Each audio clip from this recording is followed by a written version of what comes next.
Sí, bueno, por eso le relataba lo que vi ayer en televisión, que era al otro caso, hablaban sobre depresión y el tema de la fobia. Ataque de pánico. Bueno, primero es otra cosa. Bueno, y justamente hablaba un psiquiatra de INEVA y un psicólogo, pero lo termina el psicólogo, porque la persona que le pregunta dice, bueno, pero ¿y no puede haber un exceso de medicación? No, dice, eso no puede existir. El psicólogo, y justamente hablaba desde lo cognitivo-conductual. Este es otro anudamiento de poder, por eso cuando decimos, en este momento coincide con que la ley, ante un proceso de medicalización de la sociedad que es mundial, porque el régimen de especializaciones, cuando decía lo de las adicciones, nosotros en la ciudad no quisimos poner salud mental y adicciones, porque estamos totalmente en contra. La adicción es parte de un proceso de atención de un servicio de salud mental. Pero ¿qué pasó? Sustrajeron del área de salud mental y la llevaron a desarrollo social, porque ahí derivaban a las comunidades terapéuticas, que son lugares de encierro. Hoy se puede decir que los manicomios son las comunidades terapéuticas para el tratamiento de las adicciones. Y bueno, pero todo siempre tiene un interés económico, ¿no? Muy particularizado, y por la contraparte la indiferencia de nuestros colegas. Quiero contarles también algo. a nivel de formación, eso es algo que también... Quiero contarles algo que me parece interesante, hablando de los laboratorios y la medicalización. Ustedes saben que el manual que más se utiliza en el mundo, que es el DSM, es un manual de la Asociación Americana de Psiquiatría. Y es un manual que a medida que fue avanzando fue cubriendo mayor cantidad de situaciones, hasta fue creándose mayor cantidad de diagnósticos, a tal punto que todos los que estamos acá entraríamos en algún casillero, porque las pautas son tres días o más tristes de tener depresión. ¿A qué responde esto? A los laboratorios, que cuanto más amplitud tengan los criterios diagnósticos, más venden medicación. Bueno, en Estados Unidos, esto es de la Asociación Americana de Psiquiatría, hace poco, unos días antes de salir la nueva edición, que es el DSM-5, el Instituto de Salud Mental de Estados Unidos, que vendría a ser como la Dirección de Salud Mental de Estados Unidos, criticó el DSM, dijo que no lo iban a usar por esta razón. No diga, bueno, se fue Barraco y está de director de salud mental de Estados Unidos, ¿qué pasó?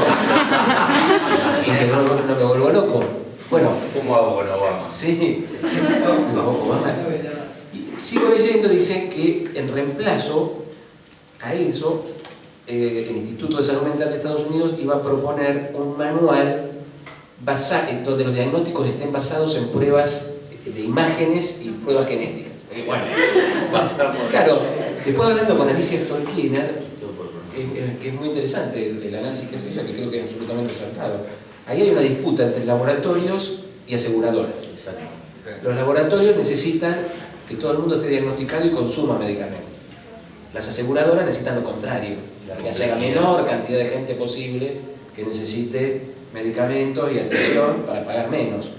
Entonces, se ve que la pelea la ganaron las aseguradoras, y entonces van por un sistema donde no van a medicalizar a todo el mundo, sino que ni siquiera el que necesite va a acceder, porque va a haber que demostrar. Sí, pero se gasta mucha guita en los estudios. Claro, también. Bueno, ahí debe haber una, pero yo creo que apunta más a reducir el gasto.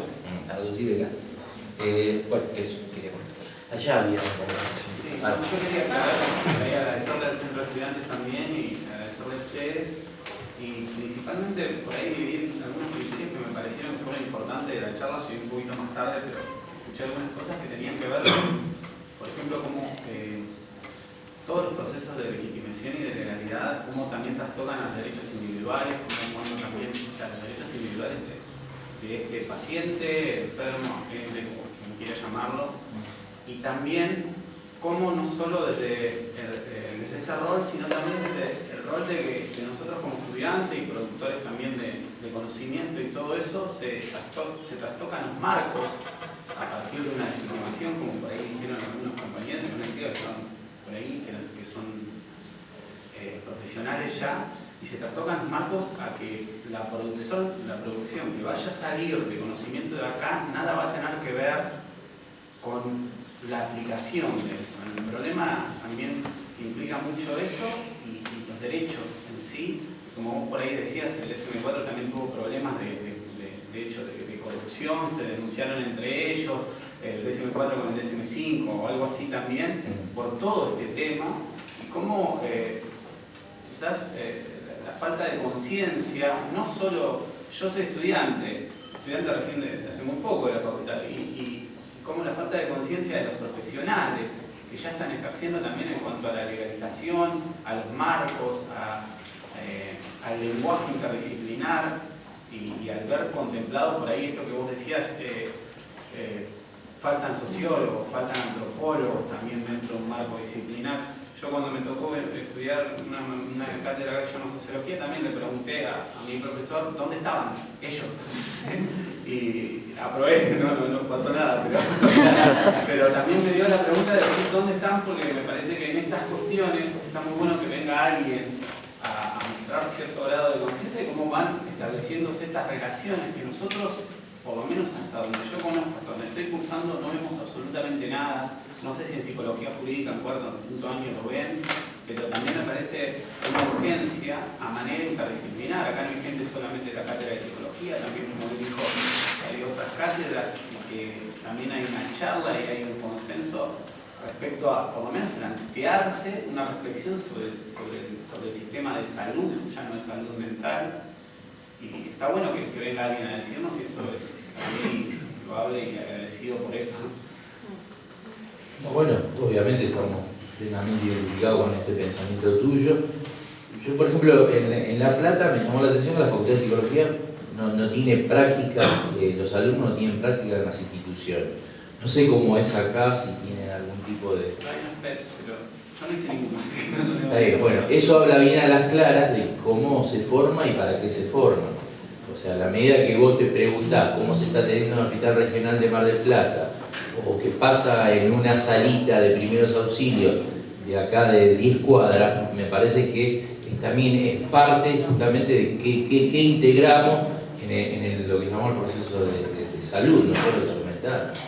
Y bueno, y esa es la intervención que hay que producir, y lo que hay que, yo digo, soplar en la nuca de quienes tienen la responsabilidad, ya sea de la reforma de los planes, de los programas, de adecuarlos justamente a lo que, no la demanda, la necesidad, porque ya no, hablar de demanda es decir, bueno, que tiene una prepaga y voy, pago, necesidad, o sea, tengamos en cuenta que la población a la cual nosotros estamos más obligados es aquella que es la que está en las peores condiciones de inequidad, y que si verdaderamente nos planteamos ético, si no miramos eso primero antes que nada, evidentemente yo creo que la ética va a naufragar. Hay una pregunta. Quería decir algo, sí, que me parece que hay un punto, digamos, la formación tiene mucho que ver, digamos, y estos espacios, y poder pensar en el sistema desde antes de ingresar al sistema. Pero hay un punto que va más allá de la formación y que tiene que ver con la posición subjetiva de cada uno, porque recién la compañera decía, yo soy psicóloga recién recibida. Yo te digo por experiencia propia, si hay algo horrible en la vida es ser recién recibido, digamos. Es un momento de mierda.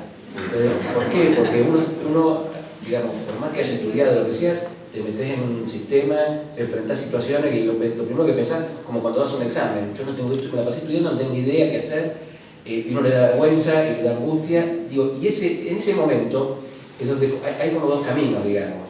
El camino más fácil para atacar la angustia es la adaptación. Es decir, el otro que no sabemos si sabe o no sabe, creemos que sabe, digamos, porque está hace más tiempo y se muestra más seguro. Entonces, ahí nosotros podemos buscar dos cosas, digamos, o trabajar éticamente en función del usuario, o que nos acepten los colegas más viejos. Y ahí, digamos, una vez que tomaste un camino, ¿no?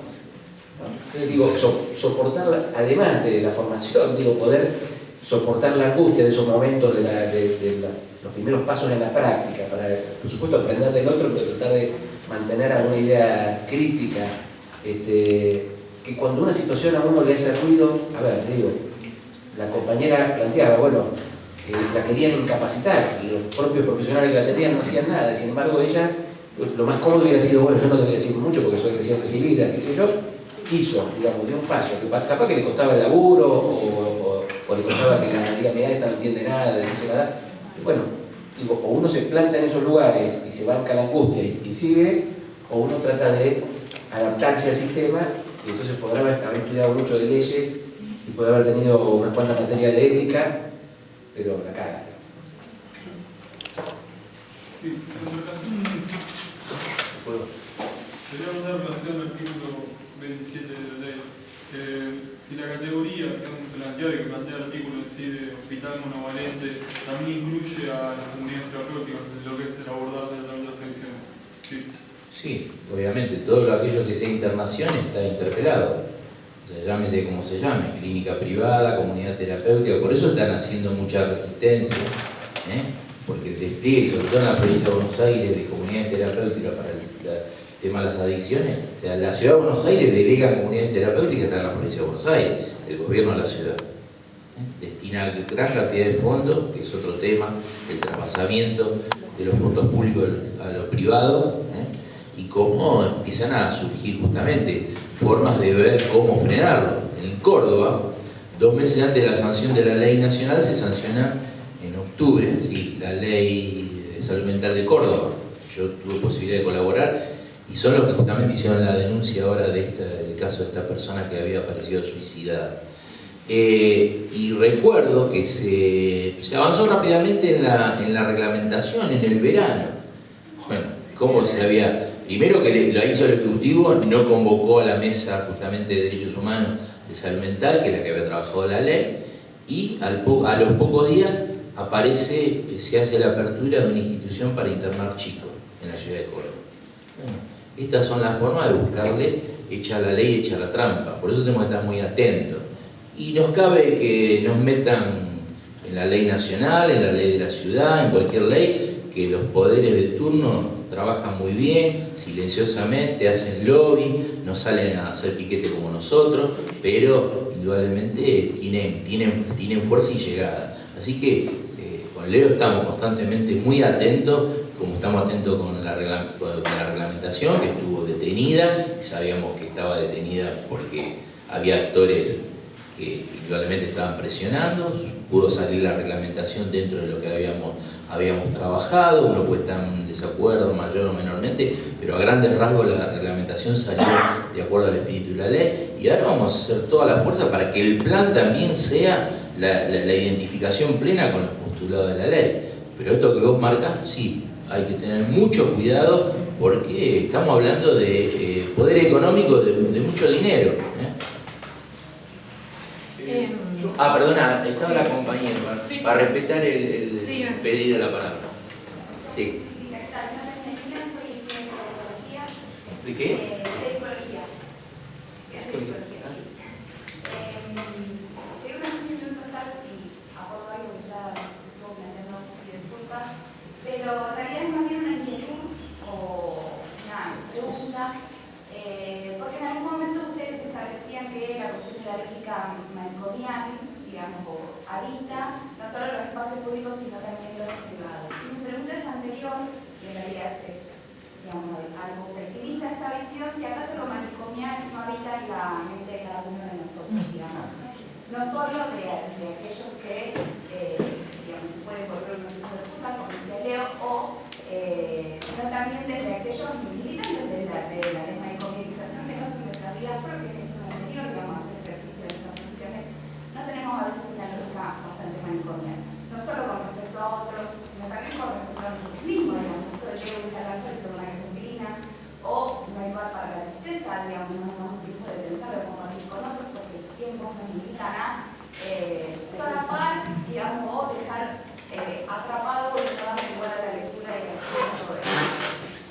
Y otra reflexión, otra consulta, o a ver qué es lo que ustedes quería hacer, de la manera de lo que se planteaba Julieta, digamos, que tiene que ver con, si acaso esta lógica manicomial no tiene que ver con que no ha habido desarrollos teóricos, al menos en un poco, digamos, de lo que es la carrera que yo estoy haciendo, nos vienen educando todo el tiempo a leer la patogénesis, las cuestiones patológicas. Digamos, sabemos mucho acerca de la neurosis y la psicosis, digamos, ¿es significante que está o que no está, o qué mecanismo actúa, o cómo que la ansiedad, digamos, de acuerdo a qué modelo teórico estemos, pero poco sabemos trabajar en prevención, incluso poco sabemos hacer lectura de las cuestiones más esotéricas, de un modelo más esotérico, y creo que eso también nos permite poder pensarnos en instituciones que sean o que puedan propender a la desmanicomialización.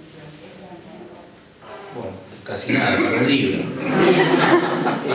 No, yo creo que haberlo planteado, la lógica manicomial atraviesa todo, o sea, y esto uno lo habla con compañeros, con colegas. O sea, vos podés tener la mejor predisposición ética, el mayor grado de conocimiento, pero cuando caes y vas a trabajar en una institución manicomial, o te adaptás o te rajan, o te vas.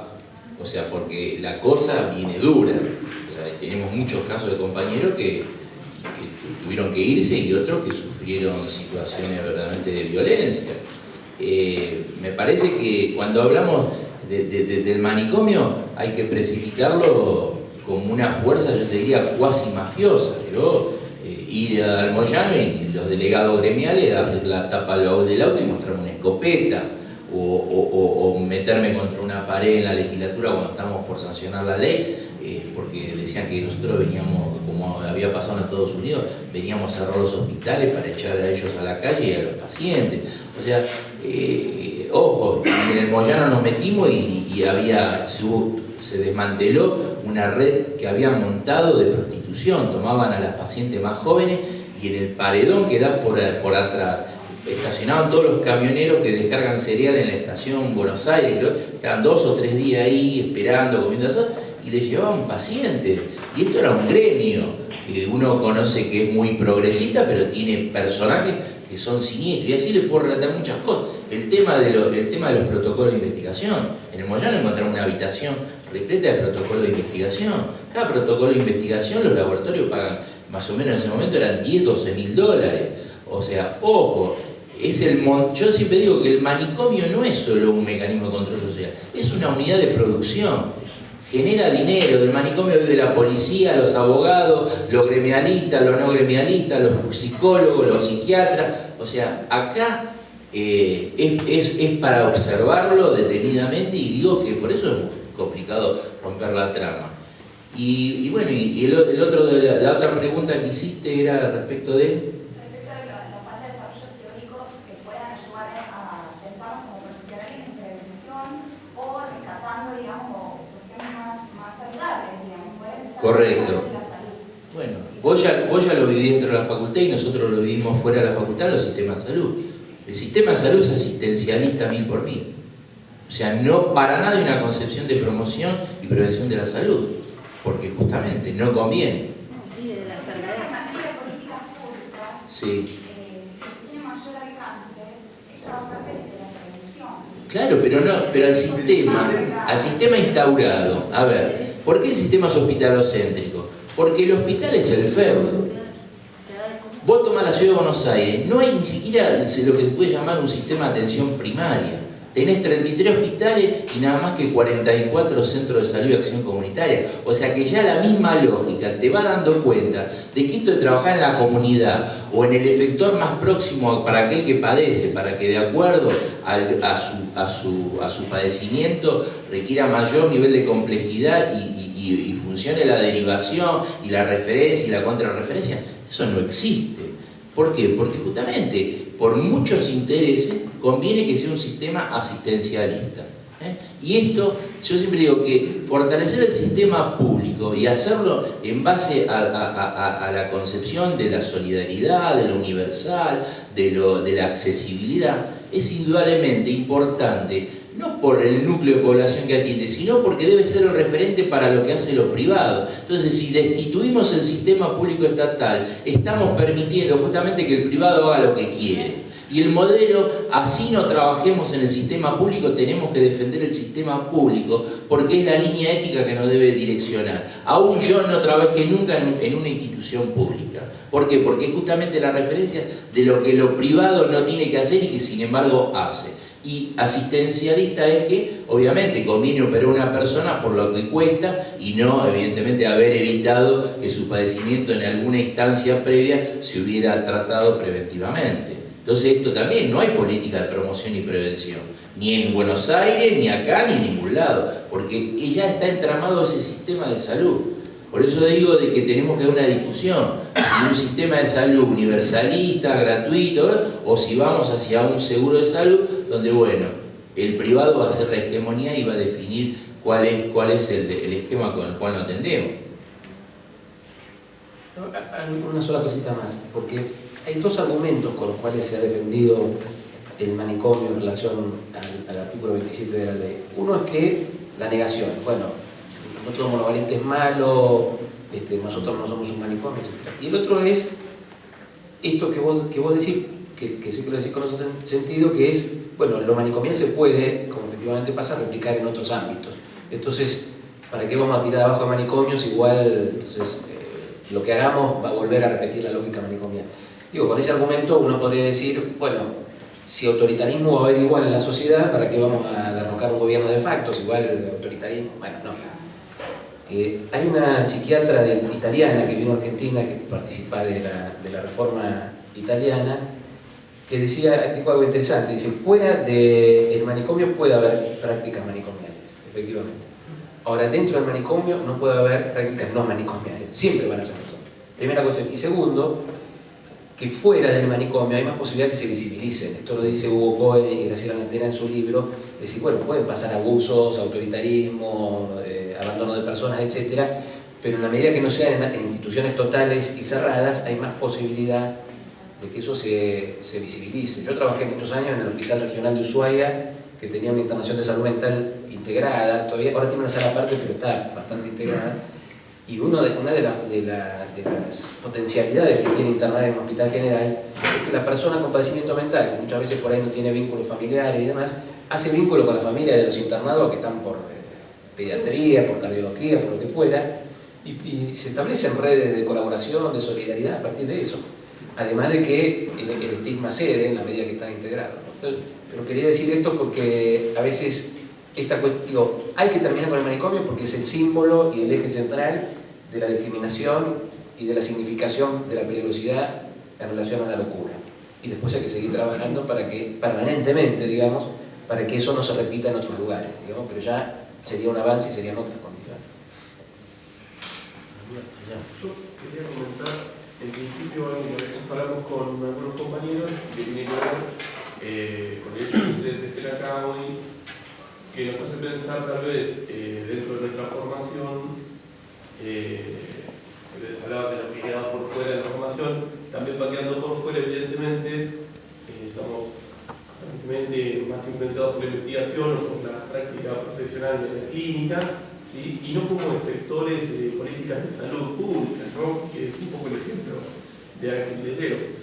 Entonces, eso quería marcarlo porque me parece que también nos hace pensar a nosotros de alguna manera con un potencial de mirada hacia otro lado. Y en función de la cuestión de las adicciones, yo lo que quería preguntarles es si ustedes han tenido alguna reunión en algún momento. Entiendo que hay una especie de organización o algo así que nuclea a las comunidades terapéuticas. La FONGA, exacto, me he olvidado. Y quería saber si había tenido alguna reunión porque entiendo que hay bastante resistencia por parte de las comunidades terapéuticas, que un poco por lo que hablaban también hay que manifestarlo. En este tiempo, todas las comunidades terapéuticas, en particular la mayoría entiendo que funcionan como organizaciones no gubernamentales, sin fines de lucro, que es una mentira, y bueno, de alguna manera también lo que va generando ha sido parte de las políticas en donde el Estado ha dejado de ocuparse de lo que tenía que ocuparse y destina ciertos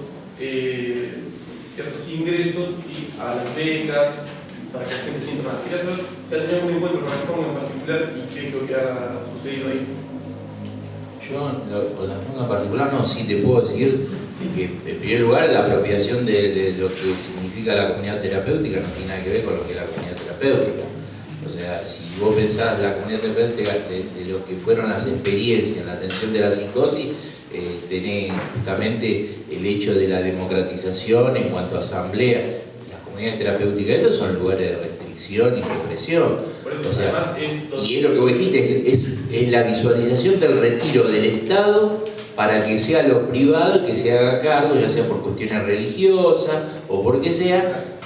Pero lo grave es que yo también, uno en lo privado puede decidir. Ahora, lo que no admito es que justamente hayan ocupado el lugar y le hayan cercenado, le hayan succionado todos los recursos al Estado para que engorden este tipo de instituciones, ¿no? Ahora, lo de las FONGA, no sé si Leo...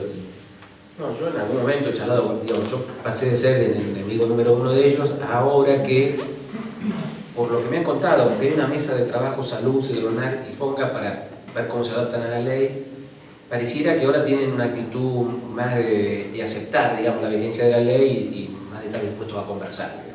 Así que eso está en esa situación. Yo no estoy participando de esa mesa, así que no te puedo decir que hasta dónde puede llegar eso, digamos, pero en principio pareciera que hay... Ahora, en la medida que nosotros no tengamos... Porque la gente de la provincia, digamos, la gente en general demanda lugares de atención para adicciones y es muy difícil descalificar un sistema si no hay nada alternativo. Y el tema es que no hay nada alternativo. En lo público prácticamente, si hay poco en salud mental, hay menos en adicciones.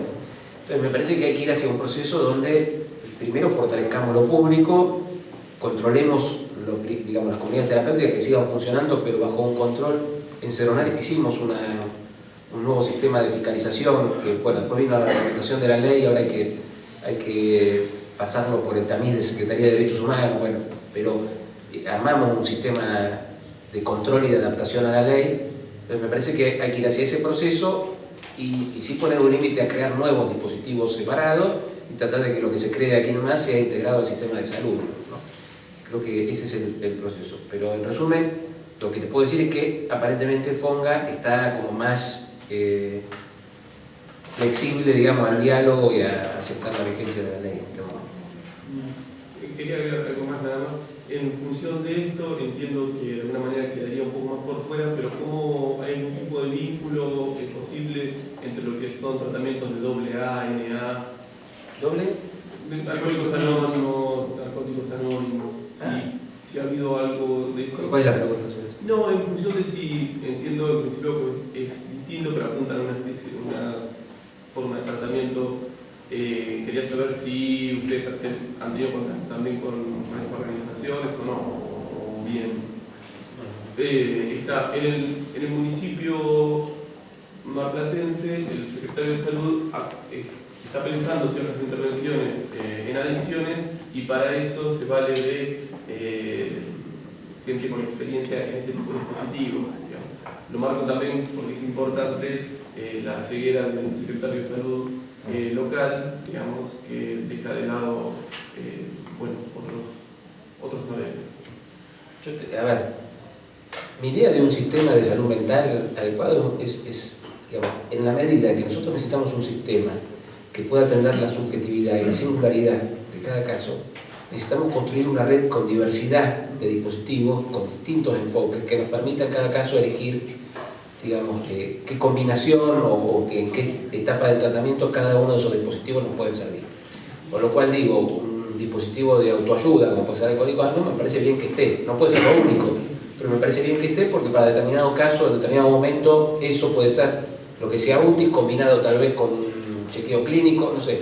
Me parece que lo que tenemos que pensar es en la mayor diversidad de dispositivos dentro de la ley y con enfoque de derecho, porque es la combinación particular de esos dispositivos lo que va a dar cuenta de la singularidad de cada caso.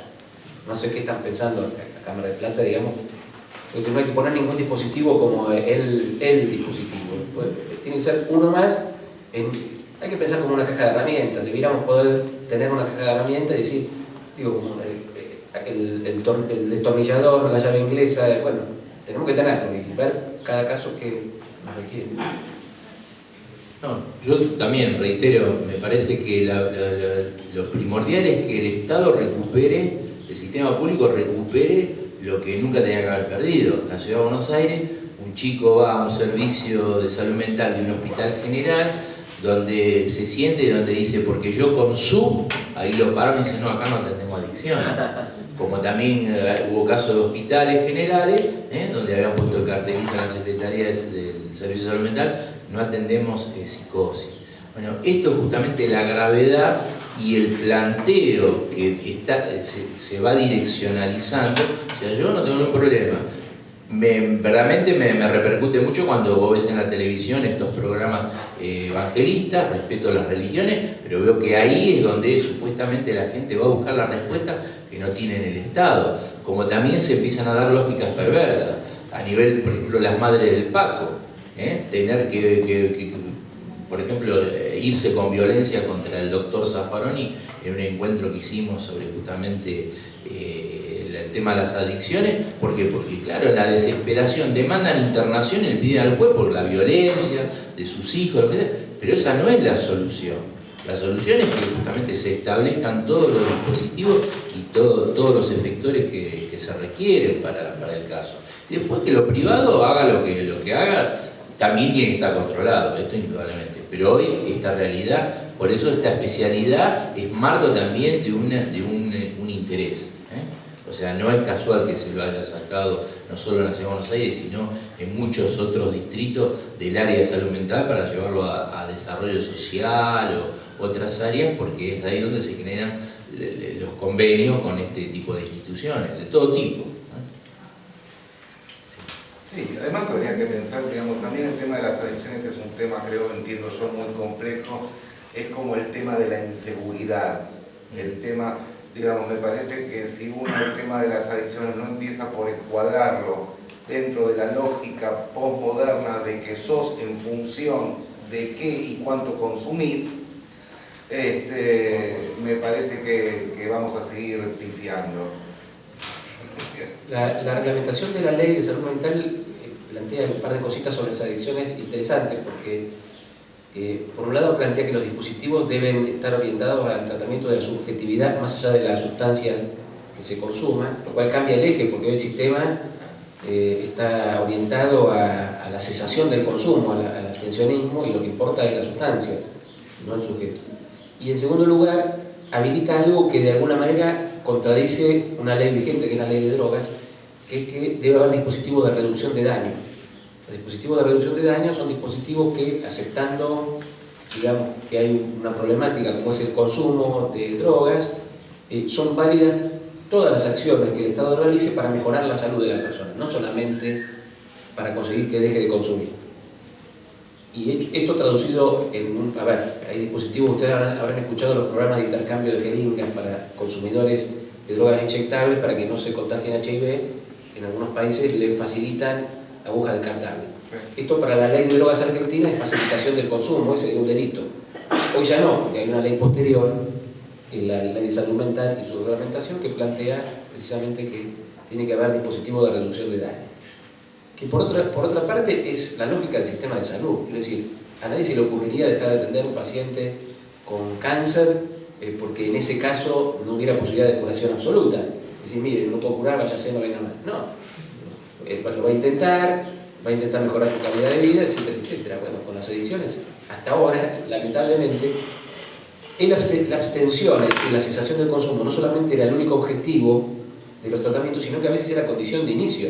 Usted no puede ingresar al tratamiento si no deja de consumir. Entonces, digamos,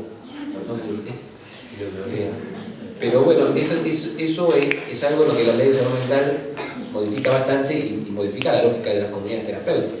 ¿Cuál es el tema de las comunidades terapéuticas? Las comunidades terapéuticas nacen como hija de la ley 23737, que es la ley de drogas, que es una ley penal, no es una ley de salud. Es la ley que dice cuáles son las penas que le corresponde a cada uno de los que comercian, producen, facilitan, etcétera, drogas. Y también incluye ahí a los que consumen. Para los que consumen dice, bueno, puede haber una sustitución de la pena a través si hacen un tratamiento. Con lo cual, ya el tratamiento es una sustitución de la pena y termina teniendo características de la pena misma. Es decir, termina siendo un tratamiento de castigo. Porque es hija de una ley donde dice, este es el delito y este es el castigo. Entonces, es importante que demos la discusión sobre la ley de drogas y que podamos modificarla, pero mientras tanto, de todas maneras, la ley de salud mental rompe un poco en el plano de lo sanitario la lógica de la ley de drogas y va a tener que hacer, fíjense en esto que yo les comentaba que hicimos en Cedronar, un nuevo programa de fiscalización de comunidades terapéuticas y de adicciones. Una de las cuestiones que planteamos es que los programas terapéuticos tuvieran que contener objetivos más allá de la cesación del consumo. Porque hoy el objetivo, digamos, ¿qué es éxito para una comunidad terapéutica? Que no se drogue más. ¿Qué es fracaso o lo que llaman recaída? Que se siga drogando. Lo cual es una cagada hasta para las comunidades terapéuticas que tienen que reconocer que el 80% de los casos fracasan. Ahora yo digo, en un dispositivo donde uno tiene la posibilidad de hablar, de encontrarse con otro, de pensar sobre su vida, es muy difícil que no te pase nada. podrán no dejar de consumir, pero en algo, digamos. Pero ¿qué pasa? Que como no consideran otros objetivos, y el único objetivo es dejar de consumir, bueno, los niveles de fracaso son mucho más altos. Entonces la idea era, bueno, pongamos otros objetivos que podamos medir de alguna manera, decir, a ver, si la persona recuperó trabajo, recuperó la posibilidad de integrarse a determinados grupos, si pudo desarrollar y llevar adelante una vocación. Bueno, todo eso, por más que siga consumiendo, tiene que ser considerado un avance de tratamiento. No, aparte me parece que estamos con este tema en un grado de complejidad que excede salud mental, porque el tema del narcotráfico, o sea, empieza a asociarse todo algo que escapa a toda la muy buena intención, y también el hecho de que siempre cuando se habla de las adicciones, primero por esta cuestión ideológica y mercantilista, se ha centrado en el objeto droga y no en el sujeto que padece. O sea, por eso empiezan a aparecer las especializaciones. Por el otro lado también vemos que la respuesta nunca termina siendo, digamos, adecuada. ¿Por qué? Porque siempre se hace un análisis de la superficie y nunca el origen de la cuestión, si tiene que ver con lo social. ¿O acaso, yo me pregunto, solo en el conurbano bonaerense hay 1 millón de jóvenes entre 17 y 21 años que no pueden trabajar ni pueden estudiar? 1 millón.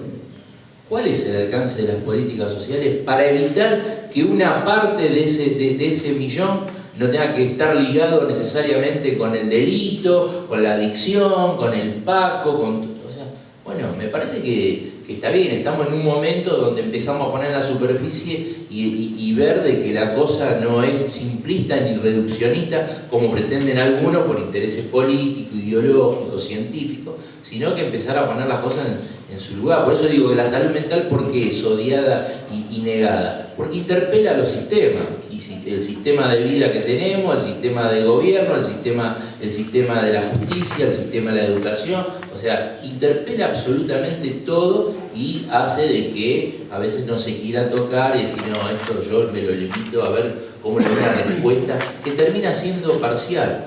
Entonces, si decimos que la salud mental es justamente un campo que es dinámico, abierto, multireferencial y que nunca termina de concretarse en función de los aportes que pueda llegar a tener, y bueno, me parece que tenemos que empezar a ver el tema de las adicciones dentro de ese contexto y sí pelear fuertemente para que vuelva a la órbita de salud mental, porque también nosotros ahora vemos que todos los que están en los monovalentes y en hospitales generales, desde una concepción muy segregacionista, te dicen, no, porque ahora viene este nuevo fenómeno de las patologías duales.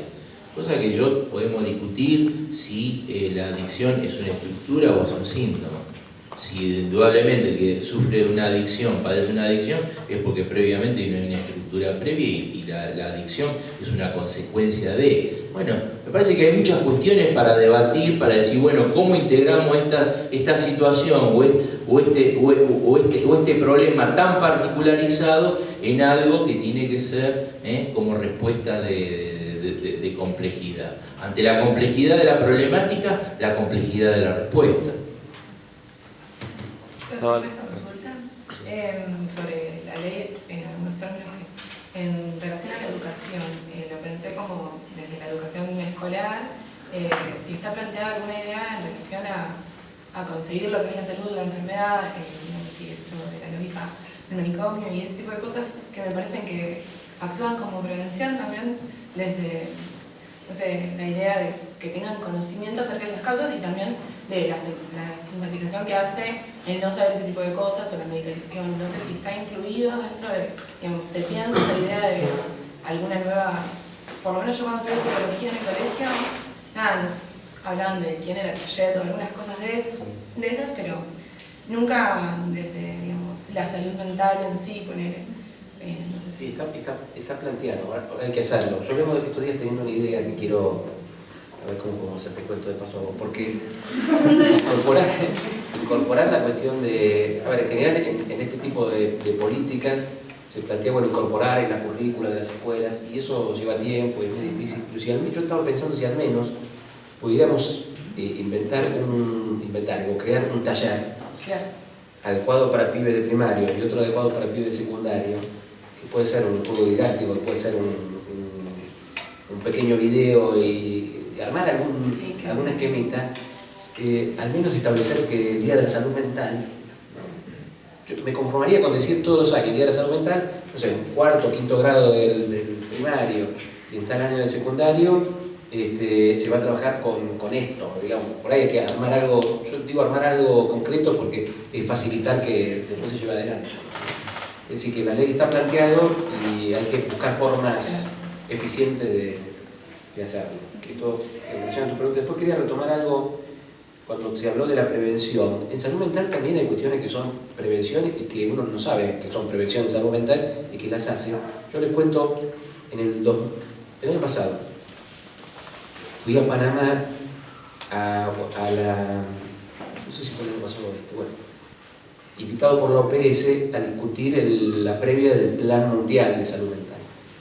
Y había un documento anexo que era determinantes sociales de la enfermedad mental, ¿no? Entonces decían, bueno, cuáles eran las cuestiones sociales que incidían en una peor calidad de la salud mental de la población. Empecé a leer y empecé a ver que en realidad nuestro país había avanzado muchísimo de eso. Por ejemplo, decía, la disponibilidad de armas aumenta la tasa de suicidio. Porque, bueno, es lógico, no es que la gente se va a suicidar porque ya que tiene un arma cerca, pero el que tiene una idea de suicidarse y tiene un arma es más probable que lo haga eficientemente que el que no la tiene y por ahí, bueno, intentará colgarse y a veces fracasa. Nosotros tenemos una ley de desarme, mientras en Estados Unidos venden armas a diestra y siniestra, nosotros tenemos una ley para retirar las armas. La asignación universal por hijo, es decir, que haya un ingreso mínimo en toda la familia, lo mismo la jubilación universal. Otra de las cuestiones que decía ahí el documento era la discriminación a poblaciones vulnerables. Y hablaba de migrantes y de minorías sexuales, ¿no? De una buena ley de migraciones y una ley de matrimonio igualitario y una ley de identidad de género. Bueno, esas cosas contribuyen a una mejor salud mental. No quiere decir que con eso no vamos a tener problemas, pero quiero decir que estamos en el camino correcto. La restitución de la identidad de los nietos, el terminar con la impunidad de la dictadura, digamos, que en una sociedad no se pueda esconder bajo de la alfombra los crímenes siniestros que hubieron y que eso se pague. Esos son políticas también de prevención en salud mental. Tengo otra consulta con respecto a, digamos, que no se formen más manicomios. La idea de, no comprendí si es que los que están se van a modificar, porque la idea que anteriormente al leerlo de la ley de salud mental fue un poco pensarlo como construcción de instituciones que hagan actividades, ya sean trabajos o ya sean mediante el arte, porque creo, o sea, he tenido relaciones con gente que me ha comentado y hasta cercanos que me parece que sirven el acto de estar, digamos, en un lugar ocupando su mente y no remitirse, digamos, al, no sé, por ejemplo, no sé el nombre, digamos, a la casa, a sus relaciones habituales. Mi primo, casualmente, hace un tiempo tenía problemas de adicciones y le sirvió muchísimo estar lejos de su cercanía, digamos, del barrio,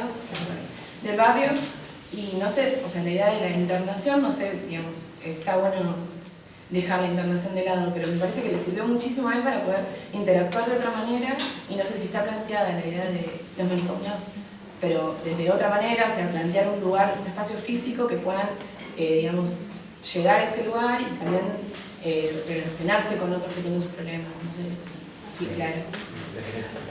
No, bueno, eso yo un poco lo dije, que es parte de la intervención del equipo interdisciplinario de definir al paciente que justamente no conviene volverlo al seno de la familia porque ahí es donde claro, sí. Está el efecto psicotizante, pero me parece importante que el tema es que quede claro que la función de grandes sistemas de internación, eso es un fracaso que produce mucho más daño que la enfermedad en sí misma.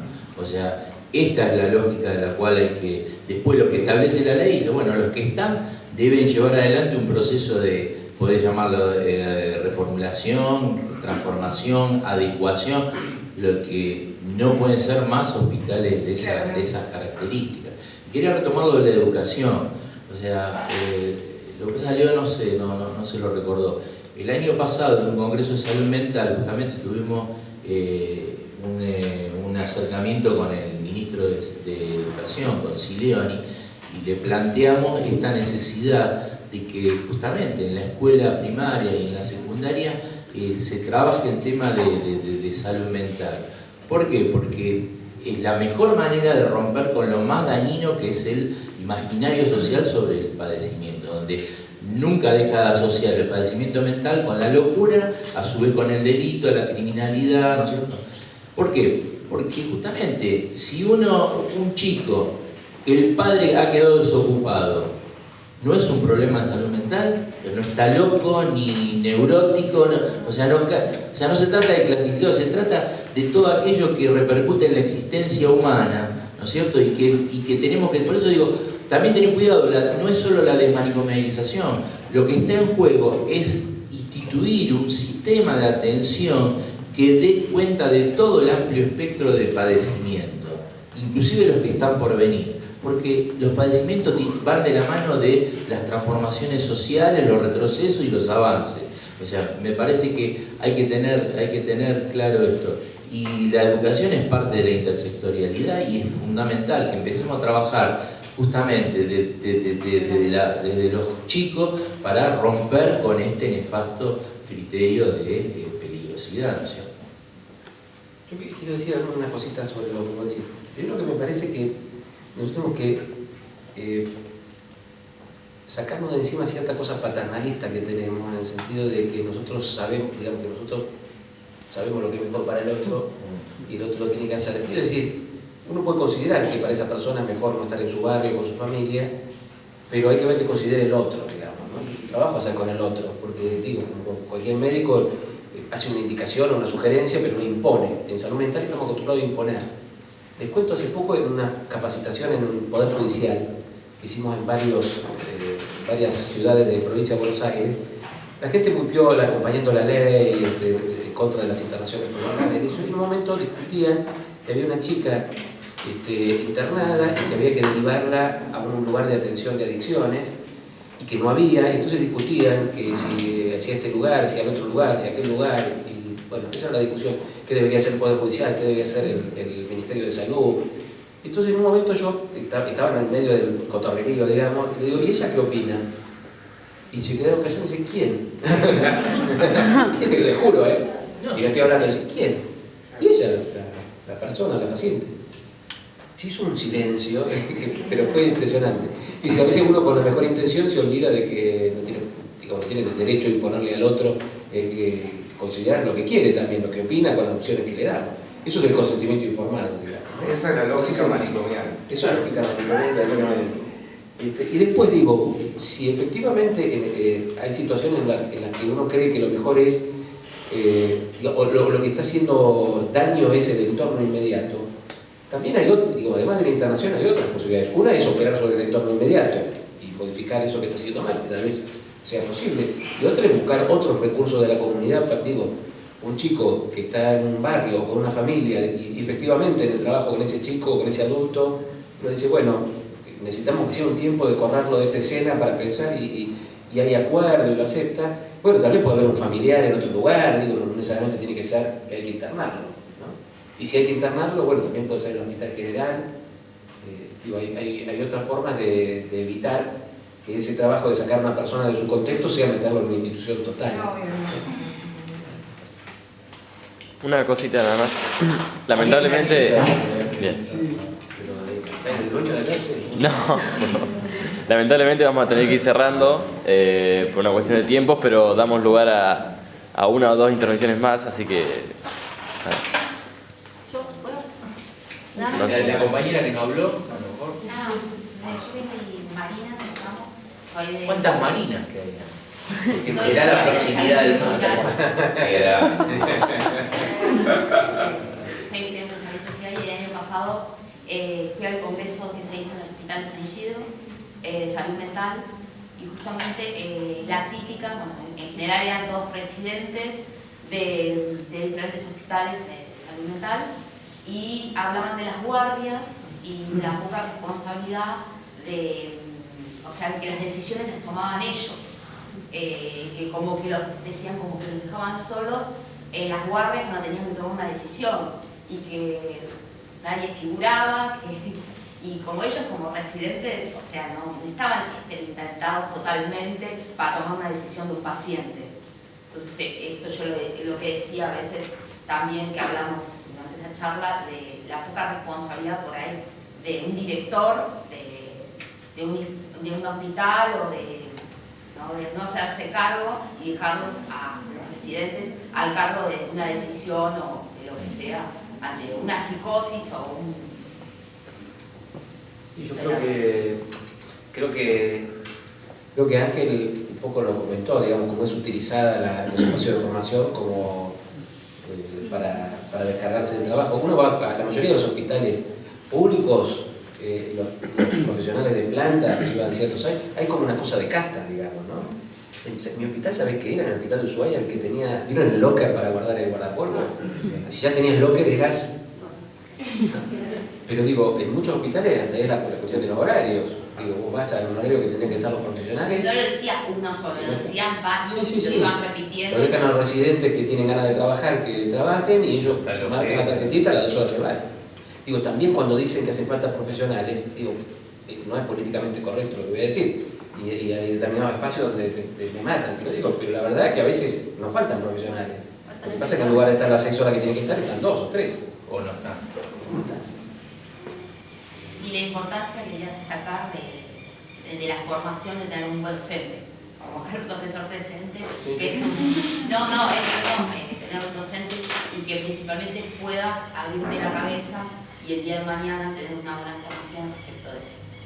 Sí, perdón, acotando a eso, esta cuestión de por lo menos problematizar el tema, hablarlo, discutirlo, plantearlo, ver algo diferente, no puedo decir también los compañeros, de no quedar solamente esta idea que nos presenta la universidad, el día final de todas las facultades, de no cuestionar nada, de no plantear nada, de que todo está hecho, y nos ponemos, hoy necesitamos a discutir y hablar, que yo creo que es suficiente, y mucho.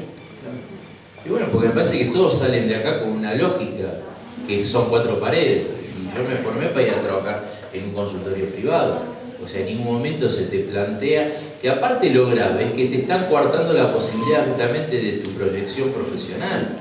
Este es el tema también. ¿Por qué que tengo que dar desde ya el consultorio privado, bienvenido, qué sé yo qué, pero por qué quedar justamente encapsulado en ese criterio? También hay un imaginario, ¿no? Sí, bueno, hay un imaginario y hay otras cosas que... Es la realidad de lo que sucede Sí, después. sí. Y hay otras cosas que impulsan, ¿no es cierto?, dentro de... Claro, después están las fuerzas. Claro. No, lo que decías vos de las guardias, es correcto. Lo que pasa es que es justamente el núcleo de la atención en crisis, la guardia. Ahora, ¿qué pasa? Si no tiene cómo resolver, ¿qué hace? No tiene capacidad de derivación, ¿a dónde lo mandan? Una guardia en un hospital general en Buenos Aires y termina cayendo en el Borda o en el Moyano, inexorablemente, porque no hay justamente cama de internación breve en el hospital donde están atendiendo ese caso. No, o sea, y siempre es un círculo vicioso. O Y sea, por ahí la derivación, yo decía a veces cuando tenés que derivar o algo, por ahí necesitas la firma de una autoridad más competente que un residente, no porque, o sea, pienso así yo. bueno, ese es otro tema. En la Ciudad de Buenos Aires las residencias y las concurrencias es como que no están habilitados a firmar las historias clínicas, pero de hecho lo hacen y toman Eso decisiones. también decían. O sea, sí, pero Porque aparte el son... profesor no figura y en una guardia y no está, no se presente, y lo tienen que hacer ellos, y en realidad le decían ahí, no estamos habilitados para hacerlo, pero lo hacemos y nadie nos dice nada. Es cierto. Bueno, no sé, ¿queda algo más? No. Bueno, agradecemos.